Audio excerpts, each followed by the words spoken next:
Iran এক অতীতের ঘোর অন্ধকার থেকে উঠে এসে আজ ইসরায়েলকে এক নতুন চ্যালেঞ্জ জানিয়ে ইতিহাসের পাতায় রেখেছে এক অপ্রতিরোধ্য ছাপ। ১৮০টি ভয়ঙ্কর ক্ষেপণাস্ত্র, যার প্রতিটি যেন ছিল এক একটি আঘাত। ইসরায়েলকে কাঁপিয়ে দেয়। সাইরেনের আওয়াজে পুরো দেশ যেন এক বিশাল আতঙ্কে দোলে। সারা দেশের মধ্যে শুরু হয়ে যায় দৌড়াদৌড়ি। তবুও আয়রন ডোমের পুরো শক্তি নিয়ে দাঁড়িয়ে থাকা প্রতিরক্ষা ব্যবস্থা কোনোভাবেই ঠেকাতে পারেনি ইরানি ক্ষেপণাস্ত্রগুলিকে। আর সেই ক্ষেপণাস্ত্রগুলো যেন ইসরায়েলের ভূখণ্ডে বিশ্রাম নিচ্ছে, সেখানে গর্ত সৃষ্টি করে, যেমন এক দুর্দান্ত হালকা ঝড়ের মতো।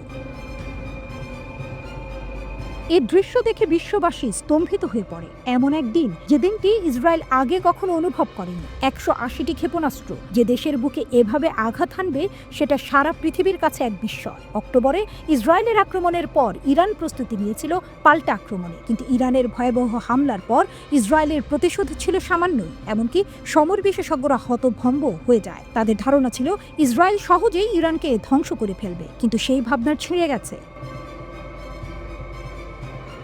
ইসরায়েল আসলে একদিকে খামেনির সঙ্গে বিরোধ চায়নি, কারণ গোয়েন্দাদের কাছে খবর ছিল ইরানের হাতে চলে এসেছে সেই জাদুর ডিম, যে ডিম ফাটলে ধ্বংস হয়ে যেতে পারে ইসরায়েল। এখন শোনা যাচ্ছে ইরান তার ক্ষেপণাস্ত্রের প্রস্তুতি আরও ভয়ঙ্কর করে রেখেছে। একটি ইঙ্গিত এবং ইসরায়েলকে এক ভয়ঙ্কর হামলার মুখোমুখি করতে এক মুহূর্তও সময় নেবে না ইরান।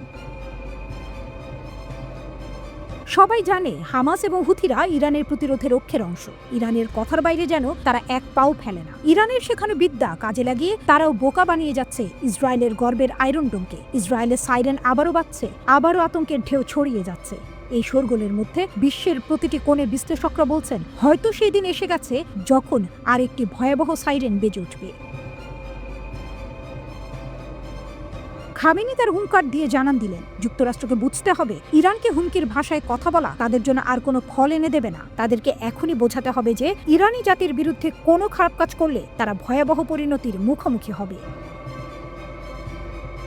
এমন শক্তিশালী, এমন সোজাসাপটা ভাষায় ইরান জানিয়েছে তাদের অবস্থান, যে কেউ আর কোনো সন্দেহই রাখতে পারেনি। গুঞ্জন রয়েছে ইরানের পাহাড়ি অঞ্চলের নিচে রয়েছে এক রহস্যময় জগৎ। এই জায়গাগুলোতে অস্ত্রের মজুদ এমনভাবে রাখা হয়েছে যে সেটি কল্পনাও করা অসম্ভব। এমনকি আন্তর্জাতিক পরমাণু শক্তি সংস্থা বলছে ইরান একেবারে পারমাণবিক অস্ত্র তৈরির দ্বারগোড়ায়। এই সময় ইরান জানে কিছু মাসের মধ্যে তারা পারমাণবিক অস্ত্র উৎপাদনের ক্ষমতা অর্জন করতে পারবে, এবং বিশ্বের সবচেয়ে শক্তিশালী দেশগুলো এটি ভালো করেই জানে। এই পরিস্থিতিতে ট্রাম্প নরম গলা আলোচনা প্রস্তাব দিল, তবে ইরান সেই প্রস্তাব একেবারে প্রত্যাখ্যান করে বলেছে, অথবা যা খুশি করো, আমরা আর কোনো আলোচনায় বসবো না। এদিকে রাশিয়া সরাসরি ইরানের পাশে এসে দাঁড়িয়েছে এবং বলেছে ইরানের নিজেদের রক্ষার পূর্ণ অধিকার আছে। এর মানে হলো এই পরিস্থিতিতে তারা ইরানকে সমর্থন দিচ্ছে। এর সাথে চীন ও রাশিয়ায় এসে ইরানের সীমানায় মহা সমারোহে মহড়া চালাচ্ছে। এর মাধ্যমে স্পষ্টভাবে বোঝা যাচ্ছে যে বিশ্ব পরিস্থিতি এখন বেশ জটিল হয়ে উঠেছে এবং খেলা একেবারে জমে গেছে। বিশ্লেষকরা বলছেন খুব শীঘ্রই আবারও ভয়ঙ্কর সাইরেনের আওয়াজ শোনা যেতে পারে।